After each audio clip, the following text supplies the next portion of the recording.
Welcome to ચેતુસ kitchen. તો આજે આપણે બનાવવાના છીએ આદુ મિરચીની પેસ્ટ, એટલે આદુ મરચાની પેસ્ટ પણ તૈયાર કરશું અને મરચાને કઈ રીતે આપણે સ્ટોર કરવા એ પણ આપણે આગળ જોશું। કઈ રીતે બનાવીએ એ તમે આખી રેસીપી જોશો તો તમને ખ્યાલ આવશે। તો મરચાં સ્ટોર કરવા માટે આપણે કાચનું કન્ટેનર એટલે કે કાચની બરણી લઈ લેવાની છે। એકદમ મરચાં આપણે ધોઈને ચોખ્ખા કરી લીધા છે। તો એની ઉપરનું ડીટીયાનો ભાગ આપણે આમ બીટી લેવાનો છે, એટલે કે આમ આપણે હાથેથી જ રફલી કાઢી લેવાનું છે। એને આપણે ચાકુનો ઉપયોગ નથી કરવાનો। એવી રીતે આપણે આમાં મરચાંને કાઢી લેવાના છે। આવી રીતે ડીટીયું અને મરચાંને બેયને અલગ કરી અને આપણે કન્ટેનરની અંદર રાખવાના છે। તો આવી રીતે આપણે મરચાંને સ્ટોર કરી શકીએ। તો આપણે મરચાંને ડીટીયાથી અલગ કરી અને કન્ટેનરને બંધ કરી અને ફ્રીજમાં ગમે એ જગ્યાએ તમે આવી રીતે સ્ટોર કરી શકો છો। આપણા મરચાં જરાય પણ બગડતા નથી, 15 થી 20 દિવસ સુધી આવા રહે છે મરચાં।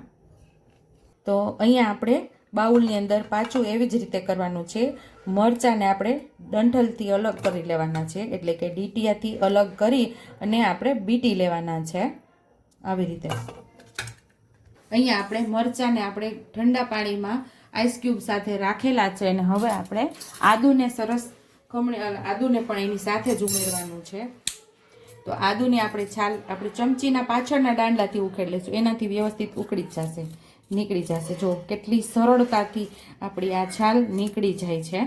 તો એ છાલને આપણે ઉતારી લેશું અને મરચાં જે ઠંડા પાણીની અંદર રાખેલા છે એની સાથે જ આપણે આદુને પણ 10 મિનિટ ઠંડા પાણીમાં અને આઈસ ક્યુબ સાથે રાખી દેવાનું છે। આદુ બધું આપણે છોલી લીધું છે અને અહીંયા આપણે ઉમેરી દઈશું। 50 ગ્રામ જેટલું આદુ આપણે લીધેલું છે અને 100 ગ્રામ આપણે મરચાં લીધા છે। તમે મરચાં અને આદુમાં ઓછું વધતું કરી શકો છો। તમારી રીતે આદુ વધારે હોય તો આદુ પણ વધારી શકો અને મરચાં પણ વધારી શકો છો। અહીંયા મેં 100 ગ્રામ મરચાં લીધા છે અને 50 ગ્રામ આદુ લીધું છે। મરચાંને આપણે પાણીમાંથી કાઢી લેશું અને હવે આપણે મિક્સર જારમાં ઉમેરી અને આને પીસી લેવાનું છે। આપણે 10 મિનિટથી આપણે આની અંદર રાખેલા હતા, એકદમ ઠંડા થઈ જાય અને એકદમ કડક થઈ જશે આપણું આ મરચું છે ને, તમે આમ કરશો એટલે એકદમ કડક થઈ જશે। એટલે મિક્સર જારની અંદર ઉમેરશું તો તરત જ આ પીસાઈ જશે। ઠંડા પાણીમાંથી કાણાવાળા વાસણની અંદર આપણે કાઢી લીધું છે અને આપણે નાના નાના રફલી કટ કરી લઈશું આવી રીતે।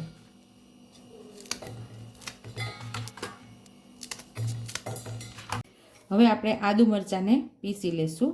1 ચમચી જેટલું આપણે મીઠું ઉમેરશું અને ચપટી જેટલી હળદર ઉમેરશું। ન ઉમેરો તો પણ ચાલે, પણ અહીં 1 ચપટી જેટલી હળદર ઉમેરશું અને સરસ આપણે પીસી લેવાનું છે। અને અહીંયા આપણે 2 ચમચી જેટલું તેલ ઉમેરશું।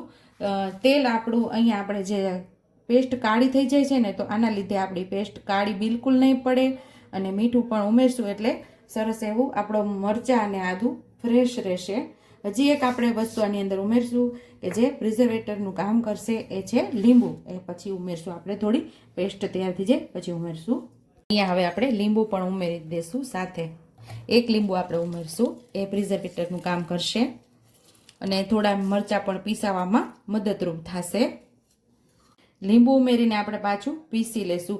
આજે આપણે લીલા મરચાં, જે તીખા મરચાં આવે છે એ જ લીધા। આ સિવાયના તમે સુરતી લીલું મરચું આવે છે, એકદમ મરચી આવે છે, તીખી મરચી, એ પણ લઈ શકો છો। એ વધારે પ્રમાણમાં બહુ તીખી હોય છે એટલે કોઈથી વધારે ઉમેરાઈ જાય તો એ તીખું વધારે થઈ જાય છે। તો પણ આ પણ તીખા જ છે, પણ મેં સુરતી મરચી નથી લીધી આજે।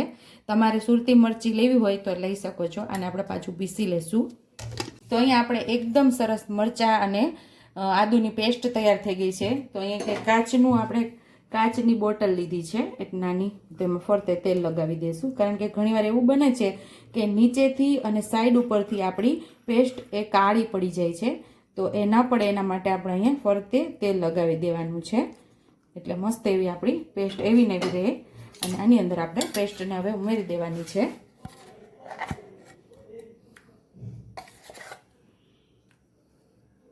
લીંબુ, તેલ અને આપણે બધું આમાં ઉમેરી દીધું છે।